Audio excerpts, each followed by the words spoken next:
கட்டடம் கட்டினதில் பெரிய முறைகேடு நடந்து சொல்லியிருக்கோம், நம்ம குற்றச்சாட்டு சொல்லியிருக்கோம். ஆமாம், நம்ம கோர்ட்டுக்கு வந்தாங்கன்னா அதை முழுசாக விசாரணை பண்ணி அவங்க மேலே நடவடிக்கை எடுக்கிறதுக்கான முயற்சி எடுப்போம். ஏற்கனவே ஜட்ஜி அதை விசாரணை பண்ணி ஒரு பிடபிள்யூடி இன்ஜினியரை வச்சு என்ன வேலை நடந்திருக்கு, என்ன பணம் வாங்கியிருக்காங்க, அந்த இதெல்லாம் சர்டிஃபிகேட்டு அவர் ஜட்ஜி தான் நடவடிக்கை எடுத்திருக்கார். அவர் அதை விசாரித்து அவங்க இவ்வளவு 13.5 கோடி ரூபா எடுத்துருக்குறாங்க, வேலை 4.5 கோடி ரூபாய்க்கு தான் நடந்திருக்குங்கிறத பிடபிள்யூடி இன்ஜினியர் சர்டிஃபிகேட் கொடுத்துருக்காரு. இந்த காலத்துல நல்லதை சொல்றவங்களே நாட்டுல கொஞ்சம் பேர் தான்டா. இந்த பில்டிங் எங்கேயோ பார்த்த மாதிரி இருக்கா? நல்லா ஞாபகப்படுத்தி பாருங்க. தூத்துக்குடியின் ஆசிரியர் திருமண்டல மக்களே, நல்லா கூர்ந்து பாருங்கள். தற்பொழுது நான் நின்று கொண்டிருக்கின்ற இடம் தூத்துக்குடியின் ஆசிரியர் திருமண்டலத்தில் கடந்த டிஎஸ்எஃப் நிர்வாகத்தால் கட்டப்பட்ட அந்த புதிய திருமண்டல அலுவலகத்துக்கு முன்னாலதான் நின்றுருக்கேன். நல்ல பெரிய தகரெல்லாம் போட்டு என்ன பண்ணிருக்காங்க, உள்ள யாரும் நுழைத்து விடக்கூடாதுன்னு சொல்லி அடைச்சி வச்சிருக்காங்க. அன்னை சொன்னது போல பாத்தீங்கன்னா கிட்டத்தட்ட 13.5 கோடிகள் செலவு செய்ததாக கணக்கு காட்டி 4.5 கோடி மட்டும் செலவு பண்ணிருக்காங்க சொல்லி அன்னை குற்றச்சாட்டு சொன்னாங்க.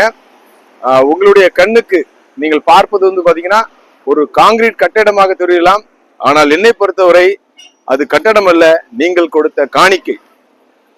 அதுல இருக்கிறதெல்லாம் பாத்தீங்கன்னா வெறும் கற்கள் அல்ல, நீங்கள் கண்ணீரோடு கடினமாக உழைத்து சம்பாதித்து கவர் காணிக்கை மூலமாக, தோத்திர காணிக்கை மூலமாக மற்றும் ஏராளமான நன்கொடைகள் மூலமாக கொடுத்த இந்த பணம் வந்து பாத்தீங்கன்னா இன்றைக்கு காங்கிரீட் காடுகளை போன்று கிடக்கிறது.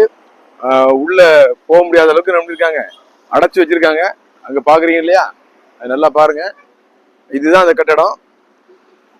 இதுலதான் பாத்தீங்கன்னா மிகப்பெரிய பிரச்சனை, மிகப்பெரிய ஊழல் நடந்திருக்குன்னு சொன்னாங்க. ஆனா இன்றைக்கு வரைக்கும் அதற்கான எந்த ரெமடியும் எடுக்கவில்லை. அதாவது தற்போது நிர்வாகத்தில் வந்திருக்கிறவர்கள் வந்து பாத்தீங்கன்னா இதுல வந்து ஊழல் நடந்திருக்குன்னு சொல்லிதான் என்ன பண்ணிருக்காங்க, ஆட்சியில வந்திருக்காங்க. ஆனா அவர்கள் சார்பில் வந்து பாத்தீங்கன்னா கடந்த நிர்வாகத்தின் மேல எந்த நடவடிக்கையும் எடுக்கல, குறைந்தபட்சம் விளக்கம் கூட கேட்கவில்லை. அப்போ எங்கிருந்தோ வந்து ஒரு நீதிபதி வந்து பாத்தீங்கன்னா ஒரு விசாரணை கமிஷன் அமைச்சு அங்க ஒரு இன்ஜினியரை நியமித்து இதுல வந்து பாத்தீங்கன்னா இத்தனை லட்ச கோடிகள் ஊழல் நடந்திருக்குன்னு சொல்லும் பொழுது இங்க இருக்கிறவர்கள் நாங்கள் வந்து பாத்தீங்கன்னா தூத்துக்குடி ஆசிரியர் திருமண்டலத்துல வந்து பாத்தீங்கன்னா தூத்துக்குடி ஆசிரியர் திருமண்டலத்துல ₹1 கூட நட்டம் வருவதற்கு அனுமதிக்க மாட்டோம்னு சொன்னவங்க இன்று வரைக்கும் என்ன செஞ்சுட்டு இருக்காங்க? கிட்டத்தட்ட பாத்தீங்கன்னா ₹9 கோடி கணக்கு காட்டப்பட்டிருக்கிறது. செலவு செஞ்சாங்களேன்னு தெரியல. அதை வந்து என்ன பண்ணும், உண்மையை வெளிச்சத்துக்கு கொண்டு வர வேண்டும். ஆனால் தற்போதைய நிர்வாகம் 4 மாதமாகிவிட்டது, இதை பற்றி எந்த அக்கறையும் எடுக்கல. என்னை பொறுத்தவரை பாத்தீங்கன்னா இது நல்லா தான் இருக்கு. இந்த இடமும் அதாவது அவுட்டர் பிளேஸ் நல்லா பெருசா என்ன பண்ணிருக்காங்க, பிரம்மாண்டமா கட்டியிருக்காங்க.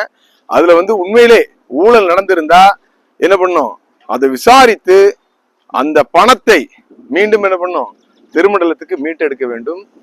இப்போ இருக்க நிர்வாகம் குறிப்பாக வந்து பாத்தீங்கன்னா 5 பதவிகளை தன் கையில் வைத்திருக்கின்ற அண்ணாச்சி இதை குறித்து ஏதாவது கரிசனை உள்ளதாவது, ஏதாவது கவலைப்பட்டாரா? எதை பற்றியும் கவலைப்படல. அவருக்கு வந்து பாத்தீங்கன்னா அவருடைய சகாக்கள் என்ன பண்ணும், நல்லா ஜாலியா இருக்கணும், அவர்களுக்கு வேண்டப்பட்டவங்களுக்கு என்ன பண்ணும், வேலை கொடுக்கணும். அதற்கு பிறகு எதை பற்றியும் என்ன பண்றதுல கவலைப்படாம ஜாலியா உட்கார்ந்துட்டு இருக்காங்க. காணிக்கை மூலமாக கட்டப்பட்ட இந்த கட்டடம் வந்து இப்படி கிடைக்கிறது என்று 1% கூட கரிசனை இல்லாத ஒரு நிர்வாகம் தான் இன்னைக்கு வந்து பாத்தீங்கன்னா தூத்துக்குடி ஆசிரியர் திருமண்டலத்தில் இருக்குது.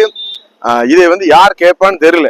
இந்த இடத்துல கூட என்ன பண்ணலாம், இத்தனை மாதங்கள் ஆன பிறகு இதை வந்து என்ன பண்ணிக்கலாம், சீர்தூக்கி பார்த்து இதுல குறைகள் இருக்குமானால் அந்த குறைகளை கலந்து விட்டு நிறைகளை மட்டும் எடுத்துக்கொண்டு என்ன பண்ணலாம், இந்த கட்டிடத்தை என்ன பண்ணலாம், கட்டி திறப்புல நடத்தலாம். எல்லா திருமண்டலங்களுக்கும் ஒரு அலுவலகம் இருக்கு.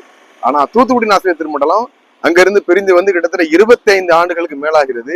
இன்றைக்கு வரைக்கும் கால்டுவெல் பள்ளியில ஒரு பள்ளிக்கூடத்துல வந்து பாத்தீங்கன்னா பாதியாக பிரித்து இங்குதான் என்ன பண்ணிருக்காங்க, அதுல உட்கார்ந்துட்டு இருக்காங்க.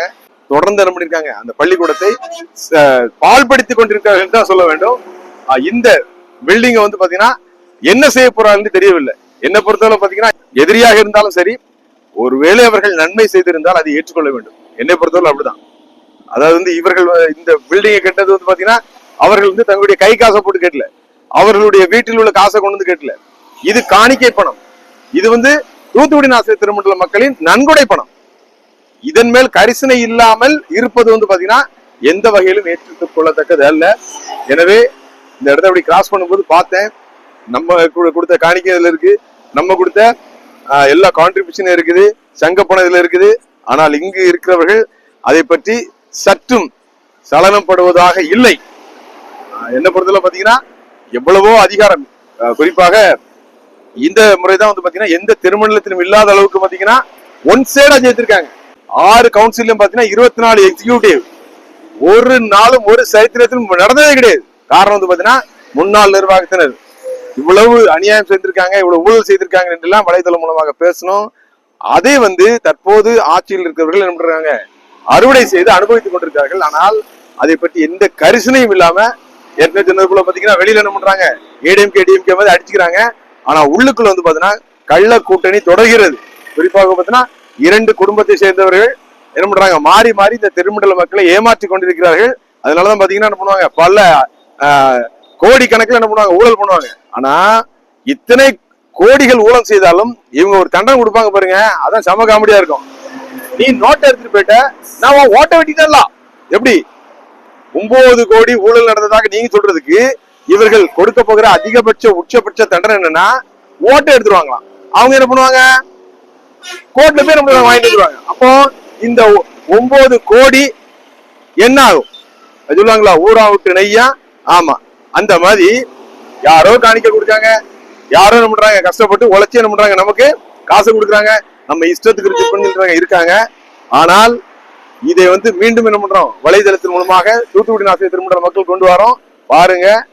அப்படி அப்பாவி போல பாவம் போல நம்ம இருக்குது நமது காணிக்கைகள் எல்லாம். நீங்கள் கண்ணீரோடு விதைத்த இந்த பணங்கள் எல்லாம் நம்ம இருக்கு வெறும் காங்கிரீட் கரடுகளாக நின்று கொண்டிருக்கிறது. பார்த்துக் கொள்ளுங்கள். தற்போது இருக்க நிர்வாகம் அதை பற்றி எந்த கரிசனையும் இல்லாமல் இருக்கிறது. எனக்கு தெரிஞ்சு பாத்தீங்கன்னா இப்பொழுது நிர்வாகத்தில் இருக்கின்ற 5 பதவி அண்ணாச்சிக்கு ஆசை, பதவி ஆசை எல்லாம் எனக்கு தான் வேணும். இவ்வளவு பவரை வச்சுட்டு, இவ்வளவு பதவி வச்சுட்டு இந்த ஒரு சாதாரண விஷயத்தை கூட என்ன பண்ண முடியல. ஒரு 13.5 கோடி செலவு செய்ததாக சொல்லி 4.5 கோடி செலவு செஞ்சாலும் நீங்க தான் சொல்றீங்க. ஆனா அவருக்கு மேல நடவடிக்கை எடுக்க முடியல. அப்புறம் எதுக்கு அந்த பதவி உங்களுக்கு? எல்லாம் வேணும். இவ்வளவும் இருந்து இன்னும் என்ன பண்ணும், பேராயர் தேர்தல் என்ன பண்ணுமா, 4 பேர் விடுவாங்களாம், அதையும் எடுத்து கையில கொடுத்துருமா. எவ்வளவு பெரிய அநியாயம் அக்கறம் பாருங்க. இப்பவுமே இவர்களை ஏற்றி எதுவுமே பேச முடியல.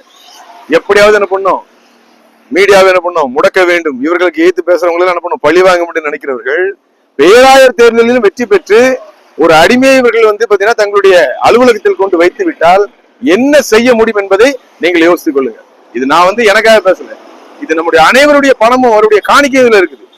இதை பற்றி கொஞ்சம் கூட கரிசனை இல்லாதவர்களுக்கு மீண்டும் பேராயர் என்ற பதவி நீங்க கொடுத்தீங்கன்னா என்ன ஆகுங்கிறத நீங்க யோசிச்சு பாத்துருங்க. இறுதியாக ஒன்றே மட்டும் தான் சொல்ல தெரியுது, எல்லா பதவியும் கையில வச்சிருக்காங்க, ஆனா வந்து எதுவுமே செய்யறது இல்ல. அதான் ஒரு அழகான ஒரு வார்த்தை சொல்லுவாங்க, ஒருத்தனுக்கு எந்திரிச்சு நிக்கவே ஒக்கில்லையா, அவனுக்கு 9 பொண்டாட்டி கேக்குதா. சொல்றவன் சொந்த வாழ்க்கைய பத்தி எல்லாம் கிளறி பார்க்காதே. அவன் சொல்றதுல அறிவுக்கு பொருத்தமா இருந்தா நடங்க.